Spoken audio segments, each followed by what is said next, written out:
मैं उनको यही कहूँगा कि आप रिश्ते बचाइए, परिवार बढ़ाइए और गले से लगाइए। ये 3 सिद्धांत हम यदि जीवन में नहीं अपनाएंगे तो आने वाले समय में तो हम वैसे ही खत्म हो जाएंगे। सबसे पहले हम पे कोई भी संकट आता है तो उसमें यदि कोई हमारे साथ खड़ा होता है तो वो हमारा पिता है, हमारी माँ है, हमारा परिवार है। उसको यदि हम तिरस्कार कर देंगे तो कैसे काम चले। ये ऋण है हमारे ऊपर। ये क्यों हो रहा है आपको मालूम है? हमारे यहाँ जनेऊ संस्कार की एक परंपरा थी, यज्ञोपवीत। ये यज्ञोपवीत जब तक हमारे कंधे पर था तब तक हम अपने परिवार के साथ रहते थे, हम अपने माता पिता का आदर करते थे, हम अपने गुरुजनों का आदर करते। अब यज्ञोपवीत उठा करके फेंक दिया। आप बोलेंगे यज्ञोपवीत से क्या लेना देना। यज्ञोपवीत में 3 धागे होते हैं। एक धागा होता है वो है मातृ पितृ ऋण का द्योतक, यानी कि वो संकेत है कि मेरे कंधे पर माता पिता का ऋण है। दूसरा धागा है आचार्य ऋण, कि मेरे को जिन्होंने पढ़ाया, मेरे को जिन्होंने बढ़ाया, मेरे को जिन्होंने आगे बढ़ाया, उनका भी ऋण मेरे कंधों पर है। इससे उऋण होना है, यानी इस कर्ज से मुक्त होना है। और जो तीसरा धागा है वो है देव ऋण।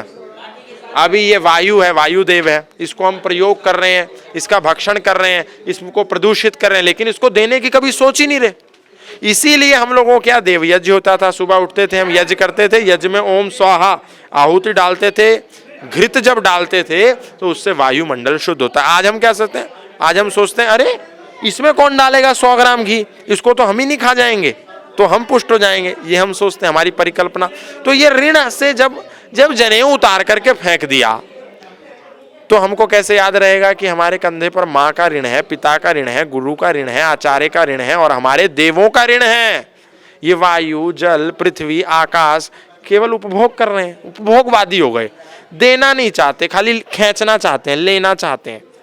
गाय से दूध लेना चाहते हैं, गाय को दरवाजे पर बांधना नहीं चाहते, कुत्ते को बांधना चाहते हैं। तो ये जो है ना, ये परंपराओं को, संस्कृति को, वैज्ञानिक पक्ष, सनातन कोई ढोंग, आडंबर, पाखंड और अंधविश्वास का पुलिंदा नहीं है। सनातन विज्ञान का पर्याय है।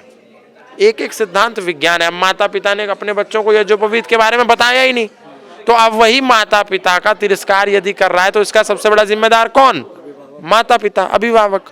माता पिता ने कभी उसको किसी गुरुकुल में ले जाया ही नहीं। अब उसी बच्चे ने घर में से निकाल करके माँ को बाहर खड़ा कर दिया, तो गलती किसकी? माँ की, क्योंकि माँ उसको कॉन्वेंट में लेके गई थी। तो कॉन्वेंट में आप उसको लेके गई थी आज से 10 साल पहले, तो कॉन्वेंट में तो यही सिखाया जाता है ना। वहाँ तो कोई पिता नहीं, कोई माता नहीं, वहाँ तो केवल एक चर्च में फादर है।